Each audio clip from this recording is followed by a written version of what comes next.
I'm Nat Coombs and welcome to Americarnage, the outwardly respectable podcast that likes nothing more than to book itself into a sleazy motel and binge on American sports and pop culture. We're not picky though, we'll take anything, whether it's the big-hitting highs of the NFL, the icy chill of the NHL, the sweaty showboating of the NBA, or the comfortable numbness of the MLB. And when the dust settles, when we finally hit rock bottom, we come to this quiet recording studio in sunny North London and talk it out. Think of us as the podcast that's not afraid to admit it's got a problem. And on tonight's show, we'll be jonesing for the Super Bowl, pulling a whitey on hockey and football's recent All-Star games, as well as raising a glass to the crappiest basketball team in America. And because it's not all sports and drug metaphors, we'll also be talking Oscar nominations and saying thanks for the memories to a man who has trouble remembering his own name, Mr. Charlie Sheen. Speaking of people who have trouble remembering their own names, joining me is a man so rock and roll, he once forgot to hang up his towel in a travel lodge. Mr. Mike Carlson, how's your week, Mike? My week's been great. You know the Super Bowl's coming up, so I've actually been paying more attention to football for a change, as opposed to the previous 19 weeks. Yeah, when you've just been winning it. Yeah. Which channel can our listeners see you on, Mike? I'll be on the BBC with Jay Cutler, host of the New Year's Eve show on the BBC, and Tiki Barber, host of the Today Show. Not host of the New Year's Eve show on the BBC. Well, I'll definitely be tuning into you as opposed to any other rival. So that's a good point. Joining Mike is a man who never plays poker with a man named after a city and always gets 12 hours sleep a night. It's the Professor, Dan Louw. Hi, happy Groundhog Day. How was your week, Dan? Amazing. It's well, actually, I say amazing. It was the All-Star games this week and the Pro Bowl, and I think it's important to kind of watch the Pro Bowl to just fall out of love with football a little bit before the Super Bowl kind of kicks off. Didn't you like the really cute play they did at the end when the Cleveland Browns center got to score? It was great. They passed it and everything. The Pro Bowl is like it's like watching football that you played with your father on Thanksgiving Day. You know, you got all your old relatives out there, and everyone kind of stood around pushing a little bit. Yeah. And throwing the ball down, you know, it looked exactly like a game of touch for old men. After 18 game of touch for old men, isn't that called the Catholic Church? But anyway, no, yeah, thank you. I'm here all week. Was that an impression of a Catholic priest? It was a drum roll. I get it. Okay, sorry. Bless you, Father.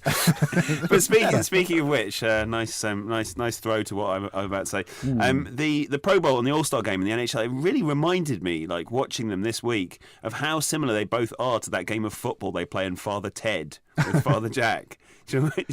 Where they're all these old gimmers are playing five-a-side football. Okay, with Zimmer frames. Yeah, exactly. One of them runs the ball into the net with his wheelchair. Yeah, it's just like it's so weird, kind of watching games which are basically contact sports, deprived of the one thing that makes them really good. Yeah, with none of the players, of course. Yeah, exactly. Valium. Okay, we're going to start and get the show on the road with our 60-second roundups. This is when my esteemed company gets 60 seconds to tell you everything you need to know, all the essential facts that have happened in their chosen sport over the last week. I'm going to throw to Mike Carlson, who has 60 seconds to tell you everything you need to know about the NFL.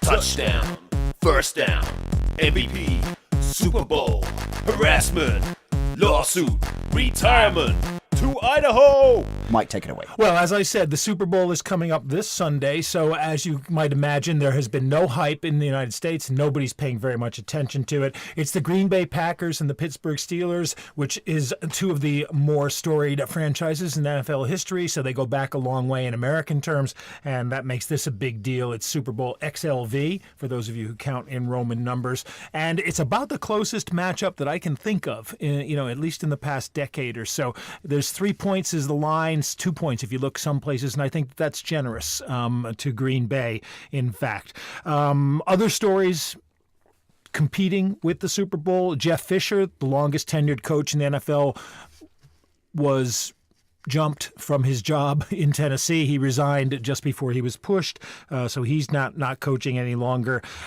Jay Cutler, the controversy continues over whether he was actually hurt or whether he just took himself out of the game because he's got some mental deficiency. Rex Ryan lost a playoff spot by just a foot, which was ironic enough for Mike Tomlin. And Tom Brady and Troy Polamalu were voted the most valuable players. As you said, the Pro Bowl took place last week. One team won by 195 to 192 or something like that. And Al Davis is still alive. Al Davis, they're great. Well, nice to end on that. Let's start with Jay Cutler. It's the story that won't go away. And we're going to make sure it doesn't go away. It is an astonishing story for a number of reasons. Most notably, in my mind, the fact that during the game, and certainly in the aftermath of it, the 24 hours after, over 100 NFL professionals came out and had an opinion on it, most of them negative against Cutler and slagging him off. You've never seen anything about that before. I think it was Bill Simmons, one of the boys over in the States, said, this is just a new era now of watching sports, isn't it? Well, I think that is the big thing. I mean, everybody is not only medically analyzing Jay Cutler with no evidence, but psychoanalyzing him with no evidence. And instant opinion coming out. It may sound really cool to say Jay Cutler's letting his team down, Jay Cutler's a pussy, Jay Cutler's this or that, but no one really knows what the story is. Jay Cutler as a pussy, it's just a nonsensical argument because he's been sacked more times than any quarterback. Well, he's taken a beating all year. Really, and he's got back up. And whatever you think of Cutler, Dan, he's clearly quite a tough player, right? No. No, I mean, I just think I know like you're not his biggest fan. Well, no, I mean, I think that's overstating the case slightly. But I think what, saying he's a tough player? No, saying that I'm not his biggest fan. I think I can't stand the guy. And I think really, like, this is not something that happened in isolation. People didn't like Cutler before this game.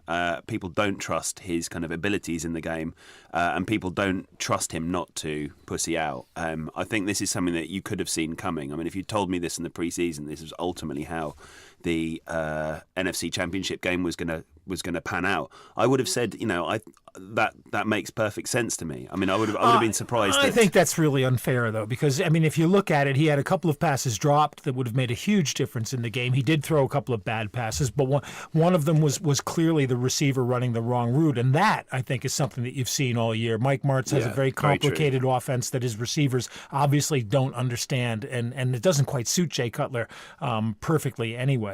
But Mike, when he came back out and tried to make a play, he clearly couldn't. Clearly put his leg wasn't down. passing well. So and, either he was faking that, or he was now injured. the question is 30% of Jay Cutler better than 100% of Todd Collins? And a lot of people might answer that no matter whether you like Cutler or not, that the answer to that is yes, although Caleb Haney played pretty well, when he came in. But obviously, when you put Caleb Haney in the third quarter, what you're saying is that 100% of Caleb Haney is better than 100% of Todd Collins. Yeah. And, so I don't think Todd Collins is long for this world.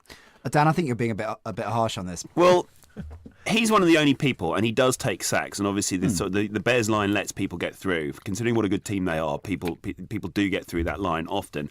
But he also goes to ground in anticipation of a sack. Not that many quarterbacks do that, and Cutler has got form of doing that. He's done it all season long. I mean, I know I've kind of talked in the past about the New York Jets game where he got sacked 9 times before half time. And he went out that game, but you can see Cutler's head dropping. You can see his head going down, and him realizing the guy does need work on body language. That's for sure. I think it's not just body is language. Pop psychology. I think that's the whole thing, though. And a lot of people have said this, but if he was on crutches, if he was visibly looked injured. None of this. I mean, to me, he's sitting on the exercycle, and either he's got something good in his iTunes, or he's actually trying to get the knee going so that probably got Americarnage on. Now, speaking of injuries, though, I'll give you an injury report for the Super Bowl. The rookie center for the Steelers, Marquise Pouncey, who had that bad ankle injury, is saying that he might be able to play. The cast is off, and he's doing. And the quote was, "I'm icing it at night. I've got to elevate it real good. Hopefully I'm on the bike today and maybe some pool action later on." I swear it was Charlie Sheen who was giving the quote. Let's talk Super Bowl. Yeah, BJ Raji. Raji Mania. He's built for comfort, not for speed. Yes, that's one way of looking at him. Okay, Mike, a lot of people are talking about the battle between the Packers tackles and the Steelers linebackers. That's going to be crucial to this game. Yeah, and both sides. You've got these two teams are almost mirror images of each other. And defensively, you have to remember that Dom Capers in Pittsburgh was the defensive coordinator 91 through 93, and Dick LeBeau was his secondary coach. So these guys know, they have the same basic philosophy of defense, which is to let those front 3 guys hold things up and let the guys behind, those 4 linebackers, make plays. And there's going to be a lot of pressure on both teams' tackles. And Pittsburgh's tackles, remember, are not their starting 2, who were supposed to start the season. So if Pouncey's out, 3 of their 5 best linemen are out of the game.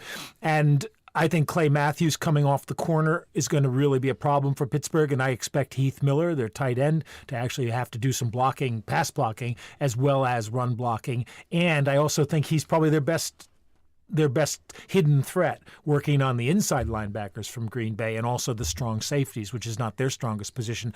And when you flip it around, on the other side, Pittsburgh's linebackers are, it's the best 4 in the NFL without a doubt. Chad Clifton is old at left tackle. He's a good left tackle, but he's now slow. He's been crippled by injuries.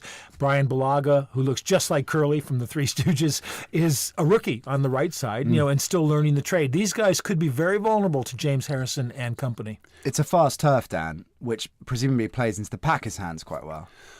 Well, I think kind of in terms of sort of skill set and players they're going to have actually in the game, I think, Packers are favourites for a reason. But I just think like kind of Pittsburgh just always somehow kind of manage to win even when they're not playing, particularly well. I think 2005 was is a reasonable sort of example of that. And they've won, they've won before. They're just going to win again. I mean, I just don't like Pittsburgh as a team. Do you think that the neutral is pulling for the Packers? I don't know. I mean, it's really hard. It's really hard to guess. Everything is so close about this. I can see reasons for going for either team. The Packers, you would have thought, would be slight underdogs coming in as a 10-6 team and kind of a surprise team that won games on the road.